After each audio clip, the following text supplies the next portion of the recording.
नमस्कार, मैं हूं जल्पा क्षत्रिय और आप देख रहे हो के न्यूज नेशनल।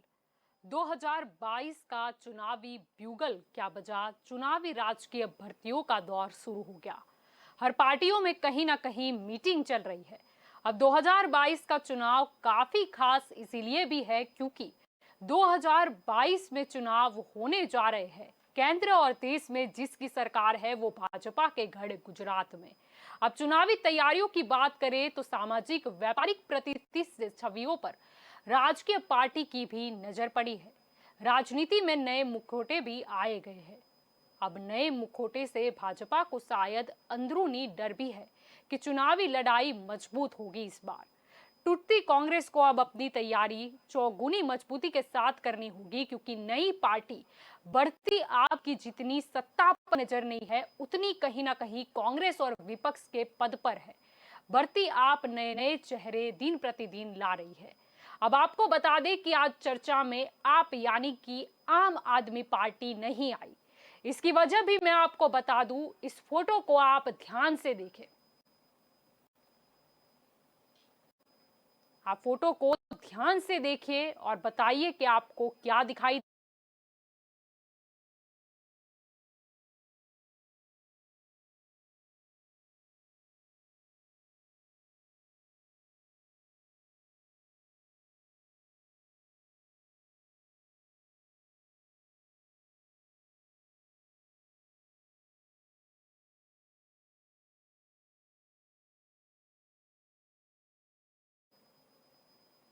क्या दिखाई दिया आपको? आपको दिखाई दिए होंगे गोपाल इटालिया, आपको दिखाई दिए होंगे महेश सवानी, लेकिन ये क्या, आपको तो केजरीवाल भी दिखाई दिए। अब टोपी पहने महेश सवानी और गोपाल केजरीवाल के पास कहां से आ गए? यानी कि प्रश्न ये है कि क्या मनीष सिसोदिया का यहां आकर महेश सवानी को टोपी पहनाना क्या एक नौटंकी थी? जब पहले से ही महेश सवानी को टोपी पहना दी थी केजरीवाल ने अगर शायद, तो अब ये ड्रामा किस बात का था? क्या पहले से ही पद भी क्या तय कर दिए गए हैं? महेश सवानी को टोपी पहनाने की नौटंकी करके गुजरात की जनता को ही ये नई पार्टी ने टोपी पहना दी। अब मीडिया का काम तो सही बात करना है, हम किसी पार्टी के नहीं हैं। हम तो भाजपा को भी सवाल करते हैं, कांग्रेस को भी करते हैं, आपको भी करेंगे। जनता के मुद्दे पर किसी और को भी सवाल करेंगे। हम नरेंद्र मोदी को भी सवाल करते हैं। वैक्सीनेशन की रफ्तार क्यों मंद चल रही है उस पर भी सवाल किया। कोरोना में जनता परेशान हुई वो भी बताया। लेकिन हाँ, कुछ अच्छे मुद्दे हो, बात हो तो भाजपा नरेंद्र मोदी ने क्या अच्छा किया वो भी हम अच्छा दिखाएंगे।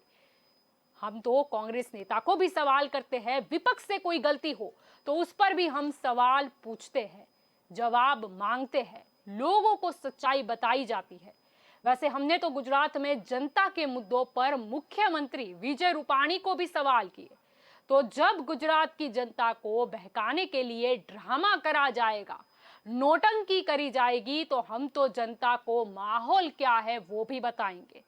हम गलत चीजों की पोल भी खोलेंगे और हाँ, कोई अच्छा काम करेगा तो उसे भी दिखाएंगे, सच दिखाएंगे। आम आदमी पार्टी आपके लिए यही कह सकते हैं कि आप तो अभी से भाग गए।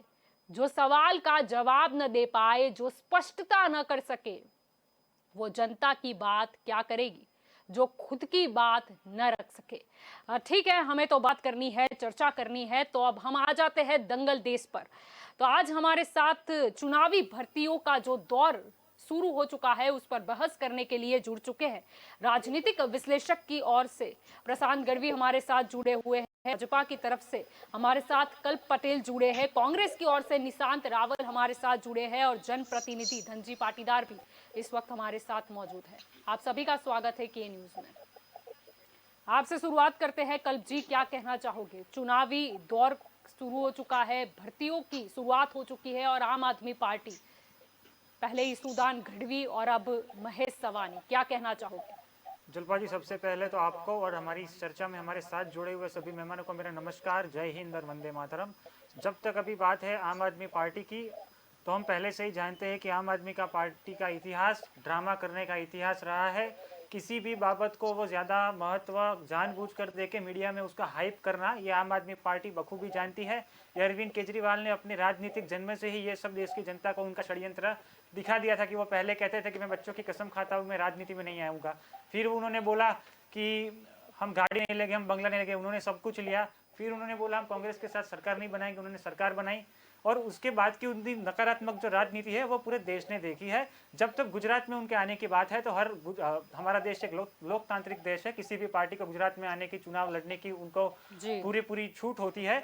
और वो लोग जिस तरह से मीडिया में काम करने के सिवा सिर्फ मीडिया में रह के अपनी बात जनता तक पहुंचा के जनता को भ्रमित करने का उनका काम है, वो लोग वो कर रहे हैं। और वो मुझे एक बात कहनी है आम आदमी पार्टी से कि वो हर बार कहते हैं कि हम गुजरात में विकल्प बन के आए हैं। 2019 में जब महाराष्ट्र और हरियाणा में विधानसभा के चुनाव हुए, उस समय भी इसी तरह के गाजे-बाजे और ढोल नगाड़े के साथ आम आदमी पार्टी चुनाव में उतरी थी। और हकीकत तो यह है कि वो विधानसभा के चुनाव में आम आदमी पार्टी को नोटा से भी कम वोट मिले थे। ये एक सत्य है। यानी सिर्फ चुनाव के वक्त पर बड़ी बड़ी बातें करना, और 2024 में अगर उनको लगता है कि मोदी जी को हमें घेरना है तो 2022 में किसी भी कुछ भी करके हमें गुजरात में से भारतीय जनता पार्टी को परास्त करना होगा।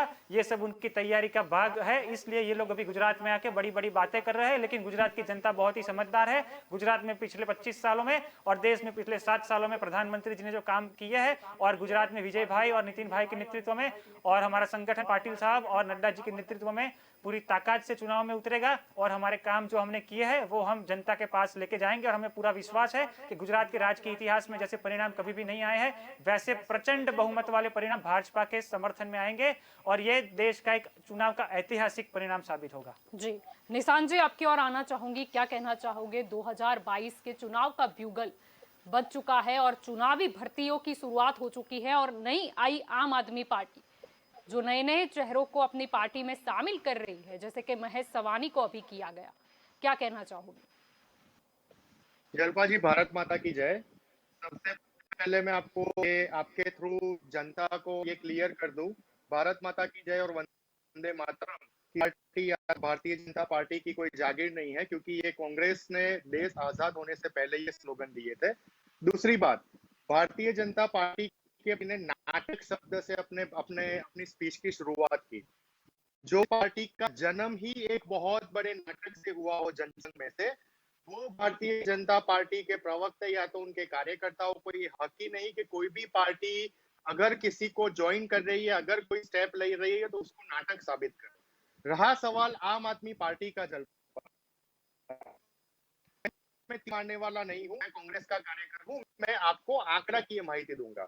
2002 से जब से मंत्री जी हमारे गुजरात के मुख्यमंत्री थे, 2002 से 2017 तक विधानसभा के आप आंकड़े ले लीजिए, उसमें भारतीय जनता पार्टी को 48 से लेके 49% वोट शेयर मिला है। भारतीय जनता पार्टी ने ऐसा कोई भी गुजरात के वोट शेयर को या गुजरात की जनता का दिल जीतने के लिए ऐसा कोई भी जादू नहीं किया कि उनका वोट शेयर 60-70% अबाउ चला गया हो। कभी भी नहीं हुआ। ये 2002 से मैं बात कर रहा हूँ। कांग्रेस पार्टी को 2002 से लेके 2017 के विधानसभा चुनाव तक 39 to 40% वोट शेयर मिला है। उसका मतलब ये साबित होता है कि अगर हम विरोध पक्ष में अपनी जवाबदारी निभा रहे 2002 से, लेकिन 35% वोट करने वाले गुजरात की जनता के दिल में हम बसते हैं, कांग्रेस पार्टी बसती है। इसका मतलब ये हुआ कि किसी भी चेहरे को, किसी भी बड़े बिजनेसमैन को या किसी बड़े पत्रकार को अपनी पार्टी में, आम आदमी पार्टी जैसे भी है, अपनी पार्टी में ज्वाइन कर जनता का दिल नहीं जीता जाता। जलपा जी, इलेक्शन जीता जाता है जनता के दिल से, नहीं कि जनता से।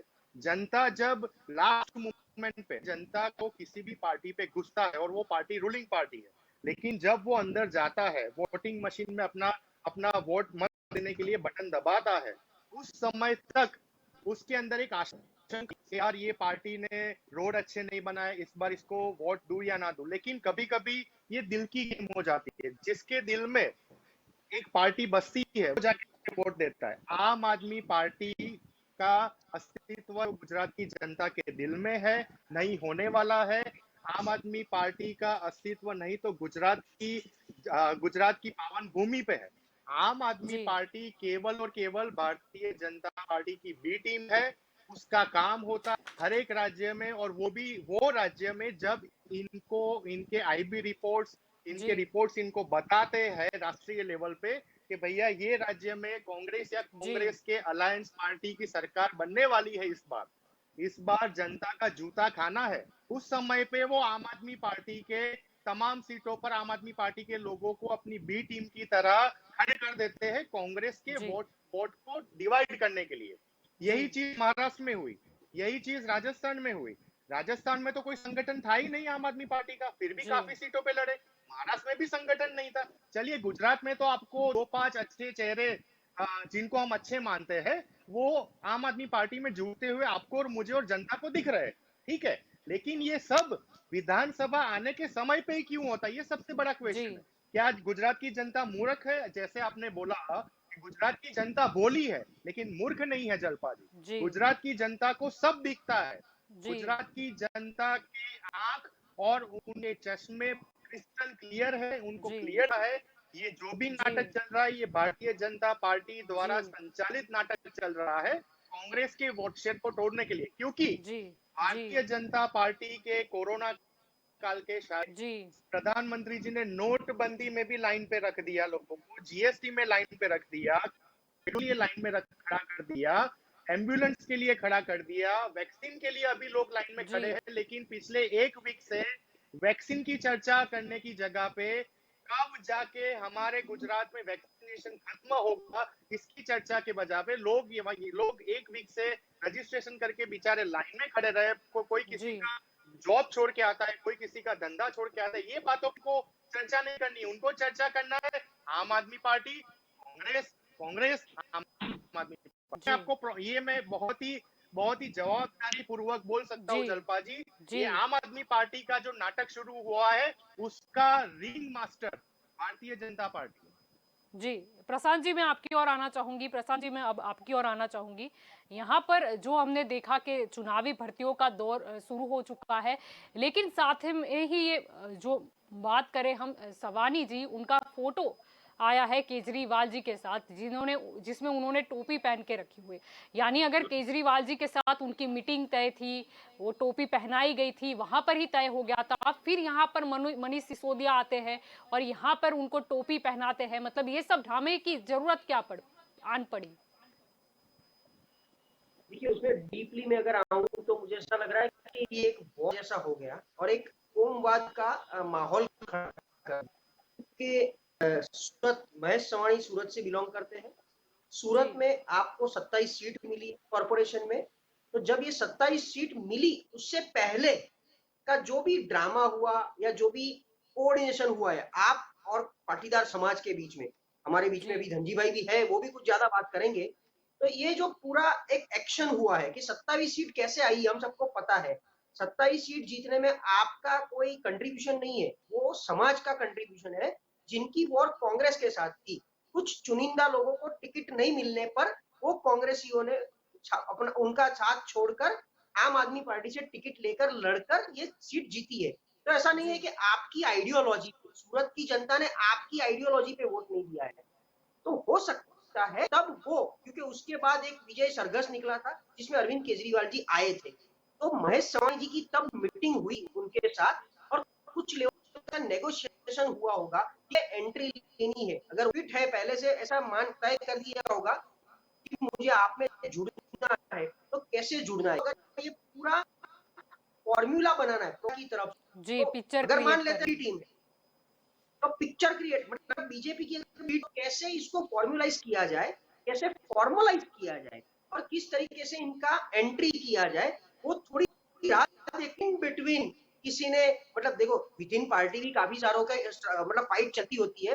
तो आम आदमी पार्टी या किसी बड़े शॉर्ट्स ने ईशुदान गढ़वी को प्रेजेंट कर दिया होगा, तो उनके आने से लगा होगा महेश सवाणी जी को कि साला ये तो मेरे से ज्यादा कुछ ही पब्लिसिटी हो रही है, तो मैं क्या करूंगा, तो अभी मैं कैसे आऊं अंदर। इसीलिए इमीडिएटली इनके बहुत ही छोटे टाइम में ये किया है, ऐसा मेरा मानना, ऐसा हो सकता है। जी पर ये फिर भी नहीं है, उनका पर्सनल मामला है, कैसे आए अभी आपका उनका ये बैनर है, अभी से बंटवारा शुरू, कोई गृह मंत्री, जी कोई मुख्यमंत्री, कोई अर्बन जी डेवलपमेंट मिनिस्टर, ये तीन के जी लेबल लगने की बात है। सत्ता पे आए ना आए, सत्ता की इलेक्शन में, इलेक्शन से ठीक एक साल का खड़ा करना, तो ये सिर्फ इलेक्शन लड़ने के लिए ऑब्जेक्टिव है। जब भी कोई आइडियोलॉजी से बनती है, कोई मीनिंग से, विचारधारा से बनती है, वो बीच में ले करना होता है और कुछ साल तक जनता के बीच में एक्सपीरियंस और लिंक लेना पड़ता है, तब जाके आपको पता चलता है पॉलिटिकल पार्टी कैसे रन होती है। सिर्फ इलेक्शन लड़ना, कैंडिडेट खड़ा कर देना, आज तारीख में आप देखो तो कम से कम हिंदुस्तान में कम से कम 1200 से 1500 पॉलिटिकल पार्टी, फिर भी वो सब किस लिए है कि किसी ना किसी की खड़ी की हुई टीम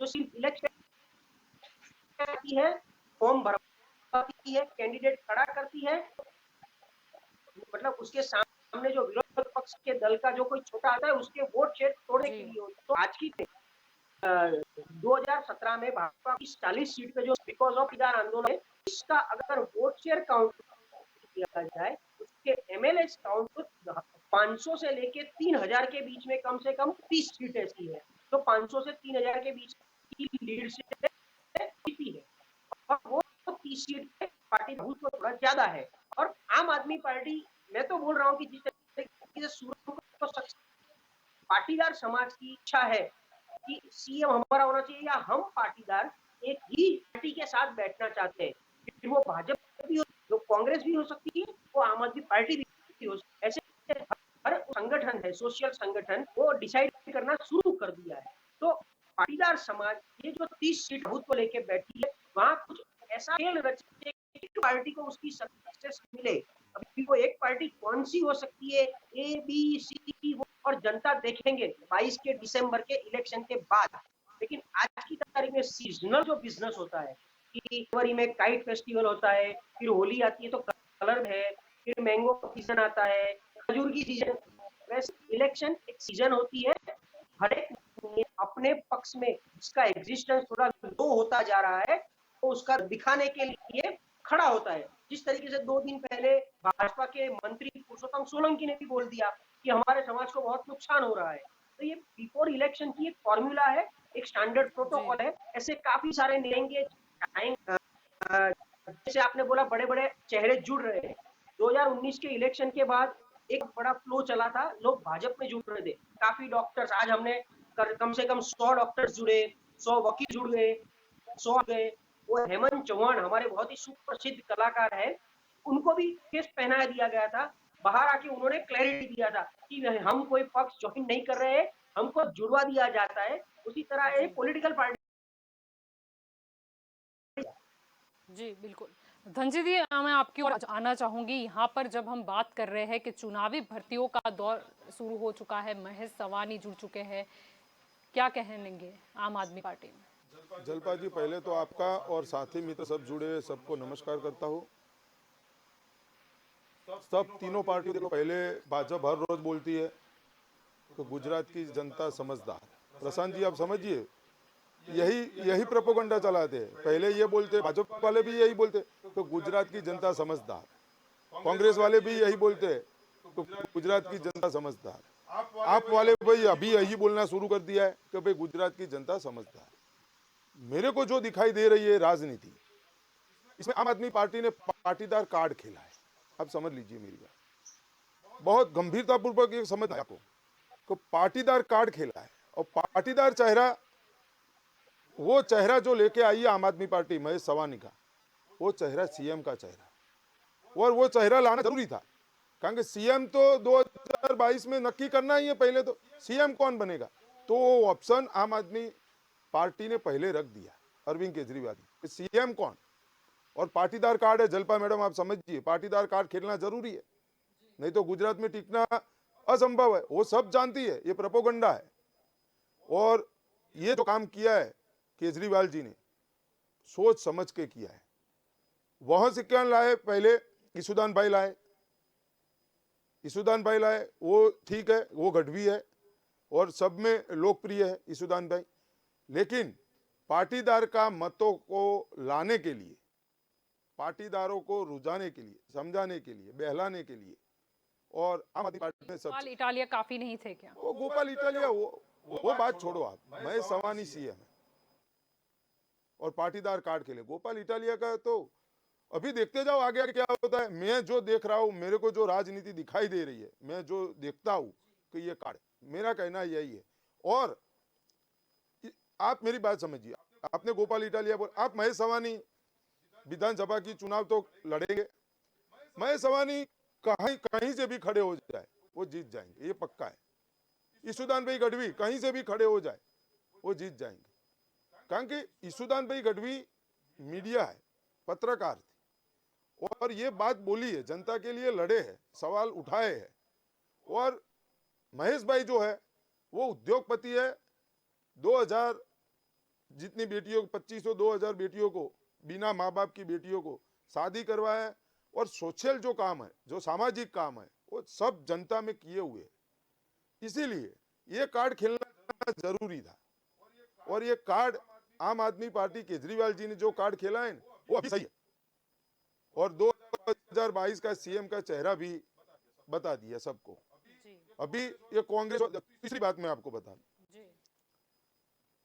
भारतीय जनता पार्टी वाले बोल रहे हैं गुजरात की जनता समझदार है, वो तो प्रोपोगंडा, उसको मालूम है कि 27 तो भारतीय जनता पार्टी की सरकार है, तो गुजरात की जनता समझदार है, इसीलिए तो वो है। इसलिए भारतीय जनता पार्टी को तो कुछ बोल नहीं रहे। 2017 के अंदर 80 सीट आई कांग्रेस, और कितने धारासभ्य चले गए, अभी कितनी है। तो नेटवर्क जो है वो कांग्रेस का कहीं ना कहीं दिक्कत वाला है, और जनता के पास अभी कोई ऑप्शन नहीं है। चलो भारतीय जनता पार्टी से नाराज है जनता, बिल्कुल नाराज है, लेकिन उसके पास कोई ऑप्शन नहीं है। तो जनता क्या करेगी, जनता अभी देख रही है। और अभी ये जो मुद्दा चल रहा है दिल्ली मॉडल का, मॉडल को तो मैं मानता नहीं हूं, क्योंकि मोदी जी गुजरात मॉडल लेके निकले थे 2014 में, पूरी दुनिया को, मतलब पूरे देश को मॉडल दिखाया, तो मोदी जी आ गए, दिल्ली के अंदर बैठ गए। मॉडल का तो मैं समझते नहीं, दिल्ली मॉडल गुजरात में आए वो बात नहीं है, लेकिन जो मुद्दा है शिक्षण, जो आरोग्य का, ये मुद्दा जनता के पल्ले पड़ता है कि ना भाई ये बात सही है। और जो पाटीदार कार्ड खेलना था वो आम आदमी पार्टी ने खेल लिया, 2022 का सीएम भी नक्की कर लिया, ये बात परफेक्ट है। मैं जो देख रहा हूँ वो ना, कल्प जी आपकी ओर आना चाहूंगी। यहाँ पर तो धनजी भाई का मानना है कि आम आदमी पार्टी है, उन्होंने अपना पाटीदार कार्ड खेल लिया है। अब सवाल ये भी है कि बीच में भी बहुत ही ये मुद्दा गरमाया था कि आगे कौन मुख्यमंत्री बनेगा, यानी मुख्यमंत्री पद के लिए कौन दावेदार रहेगा, तो भाजपा किसको उतारेगी? जब तक भारतीय जनता पार्टी का सवाल है, भारतीय जनता पार्टी हर चुनाव अपनी रणनीति के अनुसार लड़ती है, और मुख्यमंत्री का उम्मीदवार हम किसी राज्य में घोषित करते हैं, किसी राज्य में नहीं करती, वो हमारी रणनीति का हिस्सा रहता है। हमारा केंद्रीय पार्लियामेंट्री बोर्ड ये सब निर्णय समय आने पर करता है। सभी पैनलिस्टों ने अपनी बात रखी। मैं सबसे पहले निशांत भाई को कहना चाहूँगा, उन्होंने कहा कि भारत माता की जय और वंदे मातरम सिर्फ भाजपा की जागीर नहीं है। तो भाजपा ने तो कभी ऐसा नहीं कहा है कि ये 2 सूत्र ये हमारी जागीर है। भारत माता की जय और वंदे मातरम देश के हर नागरिक को बोलना चाहिए, और उसे हर नागरिक को गर्व भी होना चाहिए। निशांत भाई ने एक और बात जोड़ी अपनी बात में कि भारतीय जनता पार्टी इतनी भी लोकप्रिय नहीं है कि उनको इतने ज़्यादा वोट मिल रहे हैं, उनको एवरेज वोट ही मिल रहा है। तो मैं उनका जवाब देना चाहूँगा, 2019 के लोकसभा के चुनाव में भारतीय जनता पार्टी को 42% वोट गुजरात में मिले थे, और भारतीय जनता पार्टी ने सभी 26 सीटों पर ज्वलंत विजय प्राप्त किया था। कांग्रेस अपना खाता भी नहीं खोल पाई थी। और मैं अभी स्थानीय निकाय चुनाव हुए हैं 3 महीने पहले, उसमें भारतीय जनता पार्टी को 57% वोट मिले हैं। कांग्रेस अपना खाता न तो किसी जिला परिषद में खोल पाई है, ना तो किसी महानगर पालिका में खोल पाई है। यानी कांग्रेस का अपना खुद का घर जल रहा है, और वो भाजपा को नसीहत दे रहा है। उनको आत्ममंथन की जरूरत है। वो अपने प्रदेश अध्यक्ष को भी अभी उनका नाम जाहिर नहीं कर पा रहे हैं। मैं उनको ये स्पष्ट तौर पर कहूँगा कि देश की जनता सिर्फ एक मुद्दे पे आके आप अगर जाति कार्ड खेलोगे तो उस पर वोट नहीं देंगी। देश की जनता विकास के साथ साथ किसी भी पार्टी की विचारधारा को भी उतना ही महत्व देती है। आज की तारीख में विकास की राजनीति के साथ साथ अगर देश की एकता, अखंडता और संप्रभुता की रक्षा कोई कर सकता है तो वो भारतीय जनता पार्टी कर सकती है। अगर देश की सांस्कृतिक धरोहर और सांस्कृतिक जो हमारा वारसा है, वो विरासत का सम्मान अगर कोई पार्टी कर सकती है तो वो भारतीय जनता पार्टी कर सकती है। यानी विकास और हमारी संस्कृति, हमारी राष्ट्रीय सुरक्षा, आतंकवाद है, और ये चीज देश की जनता और गुजरात की जनता बखूबी जानती है। गुजरात की बात करें तो विजय भाई के नेतृत्व में और नितिन भाई के नेतृत्व में उन्होंने वो नरेंद्र भाई मोदी जी के पद चिन्हों पर आगे बढ़ के गुजरात की विकास यात्रा को बहुत ही आगे ले जा रहे हैं। निशांत भाई ने एक और बात उनकी बात में जोड़ी थी कि ऐसा तो भाजपा ने कुछ किया नहीं कि जनता उनको प्रचंड जनादेश दे, तो मैं उनको सिर्फ कुछ हमारी प्रजालक्षी जो काम है मैं उनको गिनाना चाहूंगा। हमारी मुख्यमंत्री मां अमृतम, मां वात्सल्य योजना का, किसान सूर्योदय योजना, लव जिहाद का कायदा हम लेकर आए हैं हमारी बहनों को सम्मान देने के लिए। दूसरी बात करूं, गुंडा एक्ट, लैंड ग्रैबिंग एक्ट, मुख्यमंत्री किसान सहाय योजना, मुख्यमंत्री युवा स्वावलंबन योजना, विधवा पेंशन योजना, दिव्यांग साधन सहाय योजना, दंगा मुक्त गुजरात हमने बनाया है। कोरोना के समय में अगर किसी राज्य ने आत्मनिर्भरता का पैकेज घोषित किया तो वो गुजरात सबसे पहले था। गुजरात उसमें सबसे अग्रेसर रहा है। अगर हम रोड की बात करें तो रोड इंफ्रास्ट्रक्चर आज पूरे देश में गुजरात अग्रेसर है। और अभी जो डेटा आए हैं उसमें पूरे देश में सबसे अच्छा जल व्यवस्थापन का नेटवर्क वो हमारे गुजरात में है। उसका हमें गुजराती तरीके गर्व होता है। यानी नरेंद्र भाई मोदी हो, विजय भाई रूपानी हो, नितिन भाई पटेल हो, हमारा संगठन हो, CR पाटिल जी के नेतृत्व में हमारे पूरे कार्यकर्ता हो, हम जनता की सेवा में लगे हुए हैं, लगेंगे। हम कोरोना की बात पे राजनीति नहीं करेंगे। हम ये मानते हैं कि ये एक वैश्विक महामारी है और हर एक राज्य को अपनी सबसे अच्छी भूमिका निभानी चाहिए। और भाजपा शासित राज्यों ने भी निभाई है, कांग्रेस शासित राज्यों ने भी उसमें प्रयत्न किए होंगे, उसमें मैं ना नहीं बोलता, लेकिन निशांत भाई उस पर राजनीति कर रहे थे, मेरी मुंह में उंगलियां डाल रहे थे, इसलिए मैं बताता हूँ। गुजरात की सरकार पे हाथ आप बात रखे उससे पहले आपकी महाराष्ट्र में सरकार है, वहां पे आप देखिए 58 लाख से ज्यादा केसेस। आज भी महाराष्ट्र में रोज 9 से 10 हजार केस आ रहे हैं, जो गुजरात में 150 से भी कम हो चुके हैं। इसलिए हम तो ये स्पष्ट रूप से मानते हैं कि कोरोना पे राजनीति नहीं होनी चाहिए। प्रधानमंत्री जी ने भी कहा है कि राजनीति का विषय नहीं है। भारतीय जनता पार्टी कोरोना की बात पे कोई राजनीति नहीं करेगी। अगर कांग्रेस और आम आदमी पार्टी को हम पे आरोप लगाए तो लगाए, हम अपने काम में लगे रहेंगे और हम जनता के बीच अपने काम को लेकर जाएंगे। हमारे आगे के सालों का देश के लिए जो विकास का विजन है वो हम देश राज्य की जनता के पास और देश की जनता के पास रखेंगे। और हमें पूरा भरोसा है आगामी चुनावों में आम आदमी पार्टी कोई भी जाति का कार्ड खेल ले या कांग्रेस कोई भी कार्ड खेल ले, हम ऐसा नहीं कहेंगे कि हम जाति का कार्ड खेलेंगे। हम ऐसा नेता लेकर आएंगे, हम ऐसी पॉलिसी लेकर आएंगे कि वो नेता कोई भी समाज का हो, लेकिन हमारे राज्य के सभी समाजों को साथ में लेकर चले। सबका साथ और सबका विकास और सबका विश्वास के साथ वो राज्य को चलाए।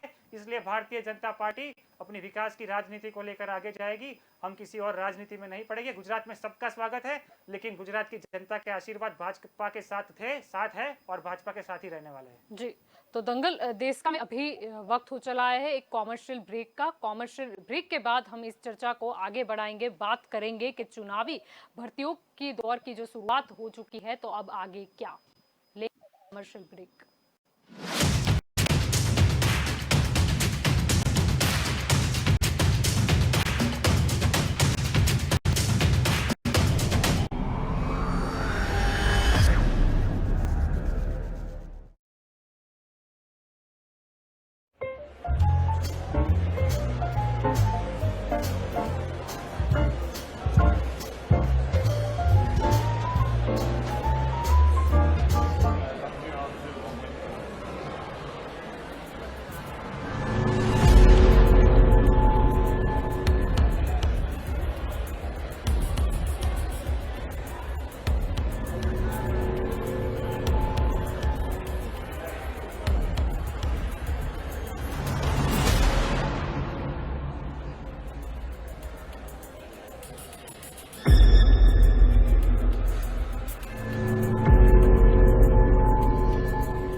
जब भी घर से बाहर जाएं, याद रखें कि कोविड अनुरूप व्यवहारों का पालन पूरी तरह करना है और अच्छी तरह करना है।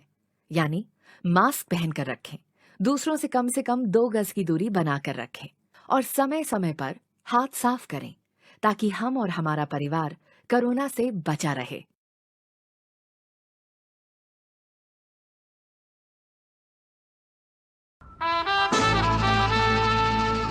के रेडियो माहिती, मनोरंजन और मस्ती का ट्रायो। के रेडियो कहीं भी कभी भी, दिन हो मंगलमय से लेकर गुजरा हुआ जमाना तक का सफर। के रेडियो आप सुन रहे हो के रेडियो।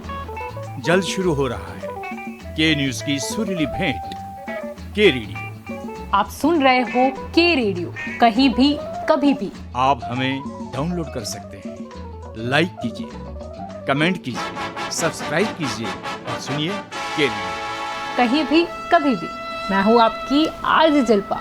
रे रे रे रे मारी सवार, ये गाना सुना ही होगा आपने। चलो सुबह हो गई, मस्ती की कश्ती, दिन का सफर सुहाना, एक शहर एक नजर, जनवाणी, सुनहरी दोपहरी, ये शाम मस्तानी, ढल गया दिन, नगमों की बारात, गुजरा हुआ जमाना, फिर वही रात है, मनोरंजन, माहिती और मस्ती के साथ। आप सुन रहे हो के रेडियो, कहीं भी कभी भी। न देख बुरा, न सुन बुरा, न बोल बुरा, પણ આંખો સામે થતા ખોટા કામો, અણધણ નિર્ણય, જનતા ત્રાહિમામ, સામાન્ય નાગરિકોની સમસ્યા, પ્રજાની વિવિધ માંગણીઓને લઈને કે ન્યૂઝ કરશે સત્તાની સવાલ। રોજ બપોરે 3:30 વાગે જલપા ક્ષત્રિય કરશે સત્તાને સવાલ। पेट्रोल डीजल के दाम हर बार बढ़ते गए तो स्कूटर खड़ा कर दिया, बस से चलने लगे। पढ़ाई लिखाई के खर्चों ने हमारी जेबें खाली कर दी, फिर भी मन मारकर काम चलाया। पर जब रोज रोज की हर जरूरत की चीजों के दाम लगातार बढ़ते जाएंगे तो हम अपने बच्चों का भविष्य कैसे बनाएंगे? उन्हें क्या खिलाएंगे? महंगाई को लगातार बढ़ाने वालों, जनता माफ नहीं करेगी। चलो हालात बदले, देश की सरकार बदले, भाजपा को वोट दे, अब की बार मोदी सरकार।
जब भी घर से बाहर जाएं, याद रखें कि कोविड अनुरूप व्यवहारों का पालन पूरी तरह करना है और अच्छी तरह करना है।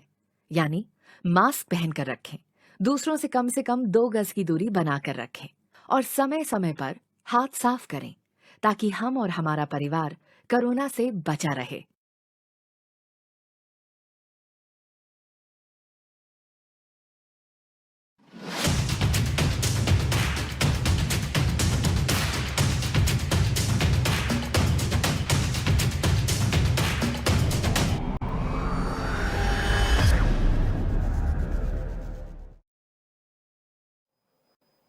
Welcome back. आप देख रहे हो दंगल देश का। हम चर्चा कर रहे हैं कि ब्यूगल बज चुका है 2022 के इलेक्शन का और चुनावी भर्तियों के दौर की भी शुरुआत हो चुकी है। अब इस चर्चा को हम आगे बढ़ बताते हैं। निशांत जी, मैं आपकी ओर आना चाहूंगी, क्या कहना चाहोगे? यहाँ पर आपने शुरुआत कर दी है और भाजपा में भी कहीं ना कहीं मीटिंग का दौर स्टार्ट हो चुका है। कांग्रेस की बात करें तो एक नए सिरे से फिर से कांग्रेस को उठने की जरूरत है, नए अध्यक्ष, नए विपक्ष के नेता और संगठन को भी मजबूत करने की जरूरत है, क्योंकि कहीं ना कहीं आम आदमी पार्टी आई है, यानी कहीं ना कहीं अगर वो वोटों के समीकरण को हम देखें तो कांग्रेस को और ज्यादा मेहनत करनी होगी। देखिए जल्पा जी, सबसे पहले मेरे भाई कल्प भाई ने जो बोला, जो जो योजनाओं का नाम दिया 27-30 साल के भारतीय जनता पार्टी के गुजरात राज्य के शासन में, उसमें से 70 ज्यादा तो केंद्र सरकार की योजनाएं बोले। रहा सवाल माँ कार्ड का, तो आपको भी पता है, मुझे भी पता है, आपने कितने हॉस्पिटल में जाके स्टिंग ऑपरेशन किए, कितने लोगों को, कितने गरीबों को माँ कार्ड के ऊपर कोरोना की ट्रीटमेंट मिली है, ये भी आपको पता है। रहा सवाल आम आदमी पार्टी और कांग्रेस का के अध्यक्ष के नए नए अध्यक्ष, गुजरात प्रदेश अध्यक्ष के या राष्ट्रीय अध्यक्ष के चुनाव का, तो मैं आपको ये जानकारी देना चाहता हूँ, भारत देश के इतिहास में, भारत देश के राजकारण के इतिहास में बहुत सारी ऐसी राष्ट्रीय पार्टी है जो महामंत्री के हिसाब से भी चलती है।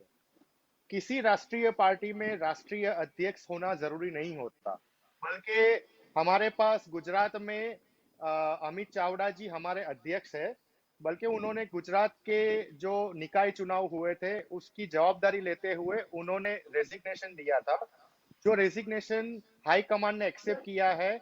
और गुजरात विधानसभा चुनाव की नजदीकी से पहले ही गुजरात कांग्रेस को नए अध्यक्ष भी मिल जाने वाले, नए प्रभारी भी जी मिल जाने वाले, क्योंकि हमारे प्रभारी जी का कोरोना के काल में कोरोना की वजह से देहांत हुआ है। ये बहुत बड़ी बात नहीं है कि अगर किसी पार्टी को महामंत्री चला रहा है, ये हमारा संविधान बोलता है कि ये हमारा कोड बोलता है, भी बोलता है,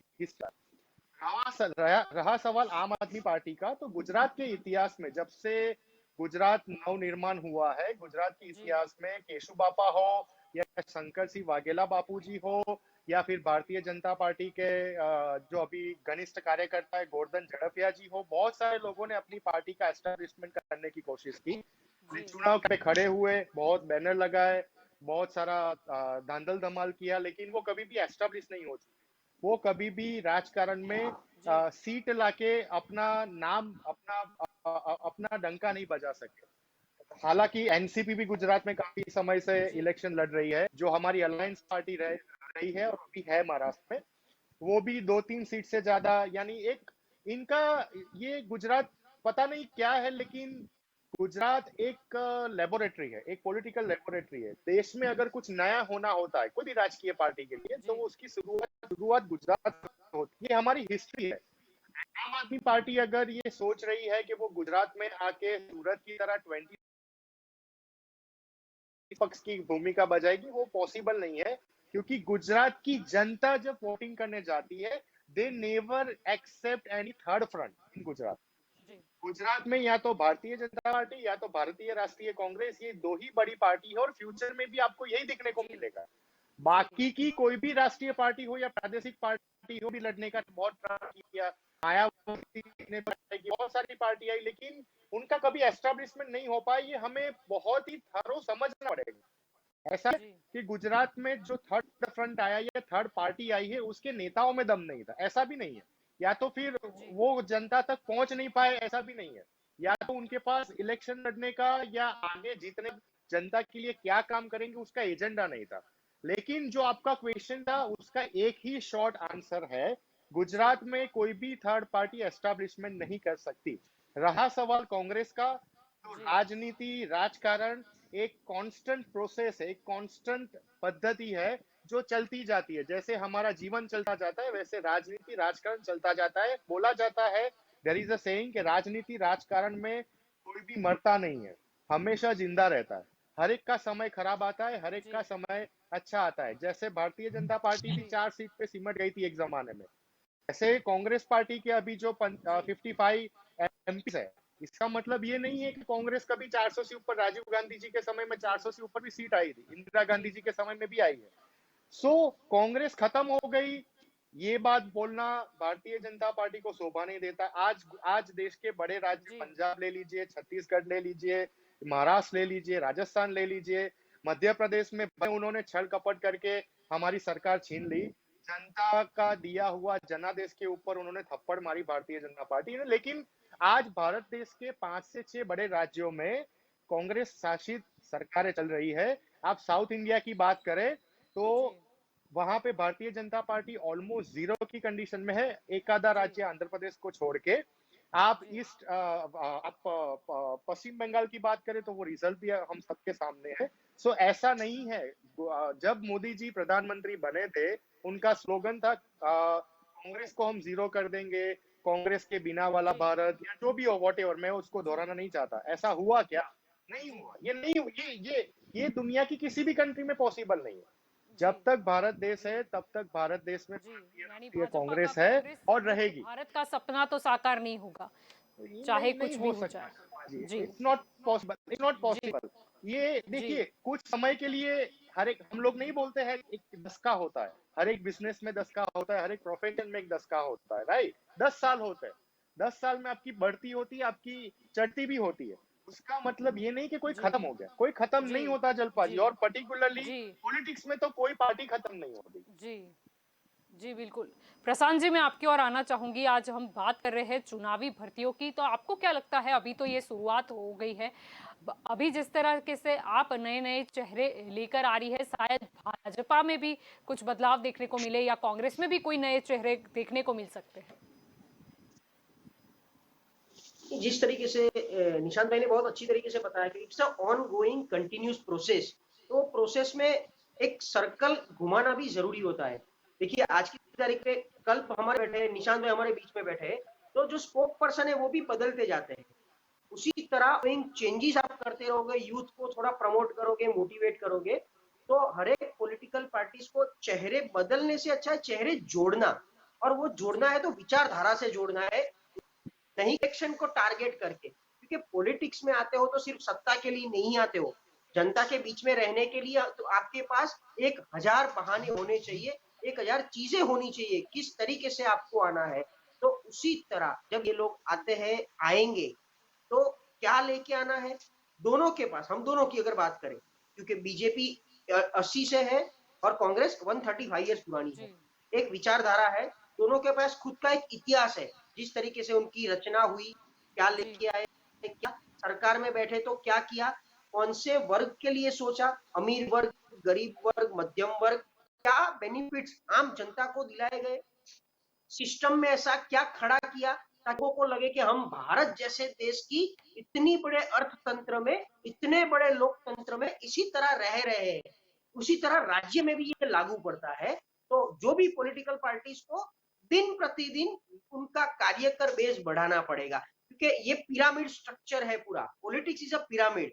तो पिरामिड में ऊपर से लेके नीचे तक हर एक आदमी, हर एक कार्यकर, हर एक जनता के टच में होना, वो अपनी कंस्टिट्यूएंसी के बीच में होना चाहिए। आप भी जब पॉलिटिक्स में आते हो तो लिमिटेड मत बनो, सिर्फ मेरा इलाका, सिर्फ मेरा विस्तार, सिर्फ मेरा मतलब यही, मैं इसका एमएलए, इसका ही एमपी, ऐसा नहीं होता है। उसको जनता की सेवा करनी है तो पूरी गुजरात की जनता, पूरी हिंदुस्तान की जनता, हर एक राजनेता के लिए कॉमन होनी चाहिए। और उस तरीके से ही आते हैं। तो पॉलिटिकल पार्टीज की भी ये चिंता होती है कि उसका संगठन बूथ लेवल की अगर बात करते हैं, तो एक जमाना था कि बीजेपी के 542 में से 200-250 से ज्यादा उम्मीदवार नहीं मिल रहे थे उनको। आज की तारीख में आप देखो तो 542 कैंडिडेट बीजेपी के हैं, कांग्रेस के नहीं है। और वो जमाना था जब Congress root level, ground level ये करते, तो खुद का कार्यकर फोर्स बढ़ाने के लिए चेहरे लाने पड़ते हैं। अभी आज की जो राजनीति की जो दिशा, दशा और डेफिनेशन जो बदल गई है, उसको हैंडल करने के लिए ऐसे बड़े बड़े चेहरे जो पार्टी को फंड भी ला सके, क्योंकि पार्टी फंड मैनेज करना भी इतना ही टफ है, इसीलिए महेश सवानी जैसे चेहरे आते हैं। इसीलिए दोनों पार्टी में आज कहीं अखबार में कांग्रेस के लिए सबसे बड़ा चैलेंज है 2022 में फंड जो लाएगी प्रदेश प्रमुख बन पाएगा, क्योंकि फंड लाना पड़ेगा। एक इलेक्शन, एक विधान कम से कम 5 करोड़ लड़ा जाता है। भले अपना ऑफिशियल डॉक्यूमेंट और बोलता है कि सिर्फ 28 लाख का खर्चा करता है एक कैंडिडेट, लेकिन ग्राउंड लेवल तक अगर उसको पहुंचना है तो कम से कम 5 से 7 करोड़ का खर्चा है। और एक मेंबर ऑफ पार्लियामेंट का, लोकसभा का लेने के लिए 15 करोड़ का खर्चा है। तो कौन सी पार्टी के पास फंड ज्यादा है और वो फंड का कैसे वो यूटिलाइजेशन होता है। तो फंड लाना वो एक बड़ी बड़ी बात, पूरा जो मैं सर्कल बोल रहा हूँ, सर्कल में सिर्फ मैनेजमेंट नहीं आता है, बूथ नहीं आता है, कार्य आता है, फंड नहीं आता है, ये सभी फैक्टर्स है, वो फैक्टर कंसीडर करके पॉलिटिकल पार्टीज को अपना व्याप बढ़ाना पड़ता है और अच्छे आदमी को जुड़ना है, क्योंकि पार्टी की विचारधारा के साथ कौन मैच होता है, सबसे बड़ी बात यह है। जैसे अगर बीजेपी में काफी लोग जुड़ते हैं, जो कांग्रेस में से जाते हैं, वो बोलते हैं कि मोदी जी की राष्ट्रवाद की भावना से हम इम्प्रेस होके भाजपा में जा रहे हैं। वो बात अलग है कि वो सेवा नहीं कुछ और लेने के लिए जाते हैं, बट एक विचारधारा में जो जुड़ते हैं, वो विचारधारा में जो फिट होता है, ऐसे कार्यकरों को दिन ज्यादा से ज्यादा जोड़ना होता है। हर एक आदमी कार्यकर नहीं बन सकता है, जनता जनता की जगह है, लेकिन कार्यकर एक मोटिवेशन लेके आता है, कुछ ना कुछ उनके दिमाग बैक माइंड में रहता है कि मेरे को क्या करना है, उस पॉलिटिकल कैरियर डिसाइडेड होता है। तो पॉलिटिकल पार्टी एनालिसिस करके अपना व्याप बढ़ाती है। जैसे जैसे इलेक्शन आते हैं नए चेहरे, दूसरी बात कि हर एक पॉलिटिकल पार्टीज की एक लिमिटेशन होती है, सबको वो टिकट नहीं दे सकती है, सिर्फ 182 लड़ाने हैं। अगर जिसको नहीं मिल रहा है, जिसको मोटिवेशन यही है कि मेरे को इलेक्शन लड़ना है और नाराजगी होती है, वो पार्टी में सिर्फ टिकट के लिए भी जाता है। तो टिकट का राजकारण, इलेक्शन की राजनीति, टिकट की राजनीति, बूथ की राजनीति और सरकार में बैठने की राजनीति। आज कांग्रेस से जो बीजेपी में जा रहे हैं, वो मिनिस्टर बनने के लिए, एमएलए होने के बाद भी वो मिनिस्टर बनने के लिए वहां गए, क्योंकि ऑपोजिशन में कुछ मिलता नहीं है। ऑपोजिशन पार्टी में सिर्फ आपको दो ही चीज मिल सकती है, या प्रदेश प्रमुख बनो या ऑपोजिशन ऑफ लीडर बनो, वो दोनों में से तीसरा कुछ नहीं बन सकता है, तो वो फिर भाजपा में मिनिस्टर बनने जाते हैं। काफी सारे एग्जाम्पल अपने पास है। तो क्या बनना है, आपकी खुद की महत्वाकांक्षा क्या है और जनता के लिए क्या करना चाहते हैं, वो सब तीनों फलक में जो फिट होता है, ऐसे कार्यकर जोड़ना है और ऑन गोइंग होता है। इसका व्याप जितना बढ़ेगा उतना ही पार्टीज कुछ काम कर पाएगी। जी बिल्कुल। धनजी जी, मैं आपकी ओर आना चाहूंगी। यहाँ पर जब हम बात कर रहे हैं 2022 के इलेक्शन की, तो आप जन प्रतिनिधि के तौर पर यहाँ पर बैठे हो, मैं आपसे पूछना चाहूंगी, ये कोरोना काल में भी हमने देखा कि जनता काफी परेशान हुई है। आपको क्या लगता है कि कोरोना काल में जो जनता परेशान हुई है, उसकी असर कितनी विधानसभा के चुनाव पर पड़ेगी? बहुत असर पड़ी, बहुत। कोरोना काल अभी जो मैं देख रहा हूँ, और ये सभी जगह पे आप देख लीजिए, ये जो दूसरी लहर है, उसने भारतीय जनता पार्टी गुजरात की हो या चाहे केंद्र की हो, बहुत डैमेज किया है और सब लोग परेशान हो गए। छोटी छोटी बात, ऑक्सीजन नहीं मिलना, हॉस्पिटल नहीं मिलना, ये वो, और जो मौतें हुई है, जो लापरवाही हुई है, ये पोजीशन देख के तो गुजरात के अंदर 2022 में बहुत दिक्कत होने वाली है। आपने सोचा भी नहीं होगा इतनी बड़ी दिक्कत होने वाली। लेकिन प्रॉब्लम क्या होता है कि जो कांग्रेस टक्कर देने वाली भारतीय जनता पार्टी को, वो उसका ग्राउंड लेवल का जो काम है, अभी समझोगे आप प्रदेश अध्यक्ष, विरोध पक्ष के नेता, ऐसे कई जिलों में प्रमुख, ये सब नहीं है। उसका आयोजन जो है कांग्रेस पार्टी का, वो नहीं है। उसका सीधा फायदा किसको होता है? भारतीय जनता पार्टी को होता है। कांग्रेस जनता के पास ऑप्शन नहीं है। अच्छा, दूसरी बात क्या है कि जनता, अगर कांग्रेस को 2017 में आप देख लीजिए, जनता ने जवाब दिया। वह उस टाइम तो कोई पाटीदार, ये खाली इफेक्ट था, और तो कोई कोरोना, महंगाई, ये वो कोई भी प्रश्न नहीं था। तभी भी भारतीय जनता पार्टी को 99 पे लाके खड़ा कर दिया की जनता। आज तो तुम आज समझ लो 2022 में कितने प्रॉब्लम है। कोरोना का पहली लहर, दूसरी लहर, महंगाई, पेट्रोल डीजल की कीमतें, बेरोजगारी, ये तेल, खाने की तेल की कीमतें, बढ़ती हुई तेल की कीमतें, छोटी छोटी बहुत प्रॉब्लम है। लेकिन कांग्रेस, जो जनता के, गुजरात की जनता के पास जो ऑप्शन है वो कांग्रेस है। लेकिन कांग्रेस में जो बिक रहे धारासभ्य, जो विधायक जो बिक के चले जाते हैं, ये है जनता जिसको जनार्दन देती है, जिताती है। लेकिन हाँ, इसमें पार्टी डैमेज होती है। मतलब बजाते किसमें है? वो भी भारतीय जनता पार्टी। मतलब जनता ये बोल रही है ये दोनों एक ही है, साले वहां जीतो, मत दो, जनादेश दो, और वो पैसा लेके इधर आ जाते। ये जो जनता का माहौल है, जनता के पास ऑप्शन नहीं। इसीलिए मैं बोल रहा हूँ कि आम आदमी पार्टी, मैं ये नहीं बोल रहा हूँ कि सरकार बनाएगी, ये करेगी, वो करेगी, लेकिन 2022 में उसका परफॉर्मेंस अच्छा होगा। इसका रीजन क्या है? यही रीजन है कि जो कार्ड खेलना था वो कार्ड खेल रहे।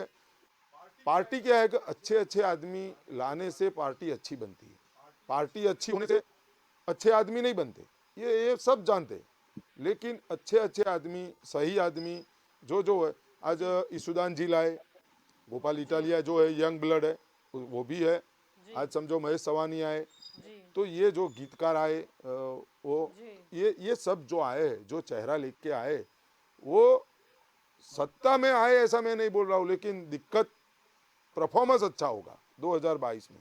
कारण नई पार्टी है, सूरत में आप देख लीजिए 27 आई, वहाँ कांग्रेस का परफॉर्मेंस नहीं था, तो वहाँ कांग्रेस का सफाया हो गया। या फिर पाटीदार का सपोर्ट जो सूरत में मिला, हाँ, यानी सूरत में उसको सपोर्ट सबसे अच्छा मिला, वही तो कार्ड है, वही तो कार्ड है, जी। वही तो प्रोपोगंडा है। ये सब देखने का प्रोपोगंडा। आज 2 4 3 5 7 धारासभ्य बन जाए आम आदमी पार्टी की, तो अभी उसके लिए तो बहुत बड़ी बात है। तो उसका तो 2022 में परफॉर्मेंस तो उसका सही है, तो वो जो 5 7 चुन के आएंगे तो कांग्रेस के कम होने वाले हैं, वो तो सीधा हिसाब है। उसमें भारतीय जनता पार्टी को कोई फर्क नहीं पड़ता। भारतीय जनता पार्टी को गुजरात की जनता ने तैयार कर लिया है, उठा के फेंकना है, लेकिन ऑप्शन तो ऑप्शन अभी गुजराती जनता में दो। ऐसे क्या होता है, भारतीय जनता पार्टी का समर्थक जो होते हैं, जो भारतीय जनता की विचारधारा वाले, वो 30% है, कांग्रेस की विचारधारा भी 25% है, वो तो 43% तो ये चले गए, 55%। अभी भारतीय जनता आम आदमी पार्टी के तो कोई पर्सन है नहीं, लेकिन जो आम आदमी पार्टी धीरे धीरे जो बढ़ा रही है, वो परफॉर्मेंस उसका 2022 में सही होगा। निशान जी, आप कुछ बोलना चाहते हैं, क्या कहना चाहते हैं?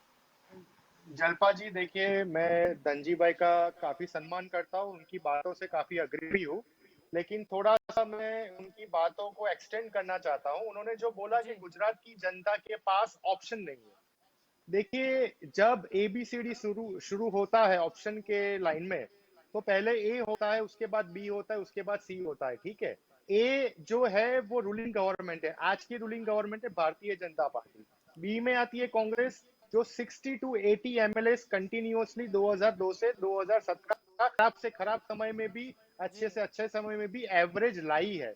उसका मतलब ये क्लियर कट है दैट गुजरात की जनता के प्रॉब्लम के समय में, गुजरात की जनता ने जो कोरोना काल में जिनको नसीब नहीं हुए, जिनको एम्बुलेंस भी नसीब नहीं हुआ, जो अभी धनजी भाई ने जो बोला, जो महंगाई है, जो युवा अभी अपना रोजगार खो चुके हैं, जो ऑलरेडी जॉब कर रहे थे वो 50% सैलरी पे आ चुके हैं, लोगों को नई अपॉर्चुनिटीज नहीं मिल रही है, उनके पास क्लियर कट ऑप्शन है कांग्रेस, क्लियर कट ऑप्शन है, उसमें कोई दो राय नहीं है। हम ऑप्शन की बात कर ही नहीं सकते गुजरात में, यानी कि नई आई हुई आप पार्टी, पुरानी पार्टी कांग्रेस का सामना नहीं कर पाएगी।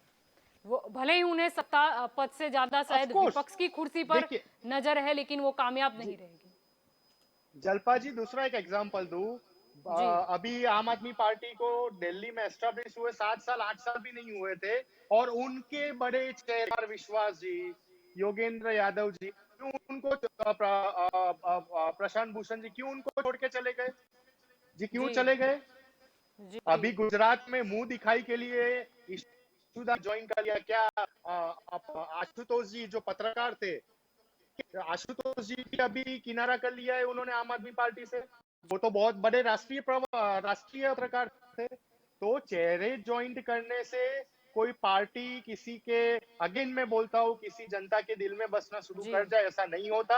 आज आम आदमी पार्टी वालों ने जो सूरत में जाके सूरत म्युनिसिपल कॉर्पोरेशन को जो धमाल की, क्या इनको शोभा देता? अभी आप आए महीना 3 महीना 4 महीना भी नहीं हुआ और आप जनता के काम करने, अरे यार काम कीजिए। आपको अगर एस्टेब्लिश होना है थर्ड फ्रंट के हिसाब से, तो जनता का काम करके जनता के दिल में बसना शुरू कर दीजिए। इनका काम बस भारतीय जनता पार्टी या कांग्रेस वालों को टारगेट बनाओ, कुछ भी करके धमाल करो, कुछ भी करके रोड ब्लॉक करो, कुछ भी करके ट्रेन ब्लॉक करो। ऐसा थोड़ी होता है जलपा जी, आपको काम करना। क्यों कांग्रेस का, जैसे मैंने आपको बोला अगेन, कांग्रेस का 35% गुजरात में हर एक विधानसभा में फिक्स वोट है, कोई भी खड़ा हो जाए जी, फिक्स वोट है। उसका मतलब क्या है? कांग्रेस सालों से दिल में, फिर यंगस्टर हो या कोई वृद्ध हो या महिलाएं हो। जी बिल्कुल समझ सकते हैं। मैं आप समय का थोड़ा अभाव है जी। कल्प जी, आप कुछ बोलना चाहते हैं? आपको क्या लगता है, अगर मैं शॉर्ट में पूछूं कि नई पार्टी आम आदमी पार्टी आ रही है, उससे भाजपा को सीटों का लॉस होगा कि नहीं? गुजरात में आम आदमी पार्टी नहीं, देश की कोई भी पार्टी आ जाए हम उसका स्वागत करते हैं। हमने तो पीएम मोदी जी के सामने देश की 24 पार्टियों को इकट्ठे हुए होते हुए भी देखा है, इसलिए हमें आम आदमी पार्टी आए उससे कोई दिक्कत नहीं है, क्योंकि हम हमारे काम की राजनीति करते हैं। कांग्रेस की सबसे बड़ी दिक्कत यह है कि ये गुजरात में भाजपा के सामने सीधे चुनाव के मैदान पर काम के मेरिट पर नहीं आ सकती है। इसलिए मेरी बात बीच में से मत काटिए, मैं आपके बीच में नहीं बोला हूँ। निशान जी मेरी बात सुनिए, बीच में मत बोलिए, बीच में मत बोलिए। आप सुनने की हिम्मत रखिए भाई। निशांत भाई आप अब स्मार्टली अब मुझे बोलने दीजिए। आप आपकी बात आपने बोल ली, अब आप सुन लीजिए, सुन लीजिए। निशांत जी मेरी बात सुनिए, आप शांत हो जाइए, मेरी बात सुनिए। आपकी बारी खत्म हो चुकी है, अब मेरी बारी है। कांग्रेस गुजरात में भाजपा के सामने सीधी लड़ाई नहीं ले सकती, इसलिए 2017 में भी उन्होंने एक समाज को भड़काने की साजिश करके आंदोलन के नाम पे गुजरात की जनता को भड़काने की कोशिश की थी, लेकिन जनता ने उनको जवाब दे दिया और भाजपा को बहुमति के साथ सरकार में बिठाया। ये बात करते हैं काम की, मैं इनको बता दूं कि पिछले 60 साल में कांग्रेस इस देश के ग्रामीण तबके को बैंक व्यवस्था से भी नहीं जोड़ पाई है। अभी मैंने गुजरात सरकार के काम गिनाए थे, तब निशान भाई ने यह कहा था कि मैं केंद्र सरकार के काम गिना रहा हूं, तो आपने ये बात छेड़ दी है। तो निशान जी सुन लीजिए, आपने जब बात छेड़ी है तो सुनिए, आपकी विफलताओं का ढोल मैं अभी यहाँ पे बजाता हूँ। देश की ग्रामीण 50 करोड़ से ज्यादा भी नागरिकों को आपने बैंकिंग व्यवस्था से अलग रखा, उनके हक के पैसे आप लोग खा गए। आज मोदी जी डीबीटी के माध्यम से पूरे के पूरे पैसे उनके खाते में देते हैं। आपने गांव वालों को रसोई गैस तक आप नहीं दे पाए। आप क्या बात करते हो विकास की? 60 सालों में आपके नेताओं ने जेब भरने के अलावा कुछ नहीं किया है। राम मंदिर की बात कर ले तो आपने राम मंदिर के अस्तित्व में समय का थोड़ा अभाव है, ठीक है समय का थोड़ा अभाव है। आपको क्या लगता है, मेरा क्लियर कट क्वेश्चन था कल्प जी, आपको क्या लगता है? आपने तो कह दिया, आपको क्या लगता है फिर भी जिस हिसाब से आम आदमी पार्टी में नए नए प्रतिष्ठित चेहरे शामिल हो रहे हैं और व्यापारिक चेहरे भी शामिल हो रहे हैं, भाजपा को नुकसान होगा या नहीं?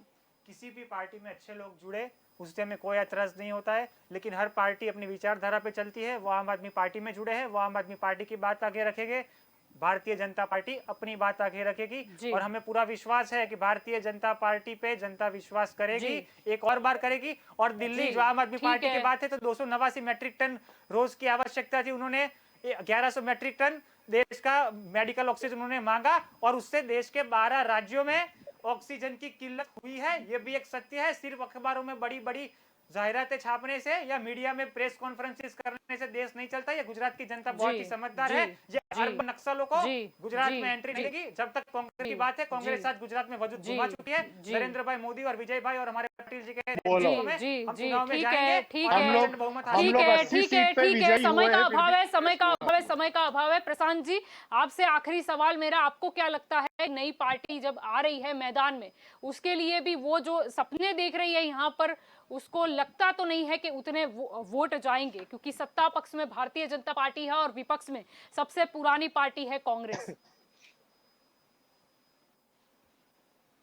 कोई भी पार्टी जब कोई स्टेट में या कोई भी एरिया में नहीं आती तो चैलेंज ही होता है।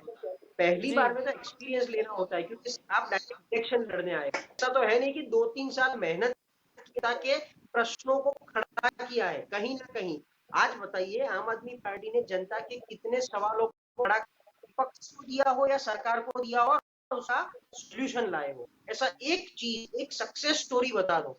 कस्टमर भी ऐसा होता है, आप नया धंधा शुरू करते हो तो कस्टमर बेस बनाना पड़ता है, तो उसमें ये जनता का एक बेस बनाना पड़ता है, जनता के कितने सवालों को आप सॉल्यूशन लाए। और मैदान में और मार्केट में आने के लिए नए नए चेहरे, एडवर्टाइजमेंट की जाती है, उस तरीके से अभी चल रहा है। जी बिल्कुल बिल्कुल जी। तो दंगल देश का में चैलेंज है नहीं, ऐसा नहीं है, बट गुजरात स्टेट जी। ओके, थैंक यू जी। आप सभी इस चर्चा में जुड़े, इसीलिए आप सभी का शुक्रिया। तो दंगल देश का में आज का हमारा मुद्दा था कि चुनावी भर्तियों की दौर की शुरुआत हो चुकी है। यहाँ पर हमने देखा कि भाजपा को बिल्कुल डर नहीं है। उनका मानना है कि कोई भी पार्टी यहाँ पर आ जाए, क्योंकि ये भाजपा का घड़ रहा है, यानी भाजपा को कोई खतरा नहीं है। सामने कांग्रेस है जो सबसे पुरानी पार्टी रही है, वो उनका भी यही कहना है कि कहीं ना कहीं आम आदमी पार्टी आई है वो भाजपा की बी टीम है। लेकिन फिर भी उन्होंने ये साफ कह दिया है कि कांग्रेस अभी भी मजबूताई से लड़ेगी और आम आदमी पार्टी किसी नई पार्टी से उन्हें भी कोई खतरा नहीं है। अब ठीक है, आम आदमी पार्टी में नए नए चेहरे शामिल हो रहे हैं, लेकिन आम आदमी पार्टी को इतना तो सीखना ही होगा कि जब भी कोई मुद्दा हो तो उससे भागना नहीं है, उसका सामना करना है, स्पष्टता करनी है। बोलने का मौका उन्हें भी मिलता है, उन्हें भी सफाई का मौका मिलता है। उन्हें स्पष्टता करनी चाहिए और उन्हें याद रखना चाहिए कि आप जो बोलते हो कि भाजपा और कांग्रेस है वो नाटक करती रहती है, आम आदमी पार्टी नहीं आएगी, लोगों की जो समस्या है उसकी आवाज बनेगी वगैरह वगैरह, लेकिन आप ध्यान रखिए कि आप कहीं ना कहीं टोपी पहनाने वाला कार्यक्रम हो या कोई भी हो, उसमें कहीं ना कहीं आप उस चीज का शिकार ना बन जाए और लोगों को ना लगे कि आप उन्हें मूर्ख बना रहे हो। लोगों का विश्वास जो थोड़ा बहुत है वो भी उठ जाएगा। तो आप सामना कीजिए और स्पष्ट बताइए, क्योंकि जनता तो सच के साथ ही होती है। तो दंगल देश का में अभी बस इतना ही। ज्यादा जानकारी के लिए आप जुड़े रहे के न्यूज के साथ। नमस्कार।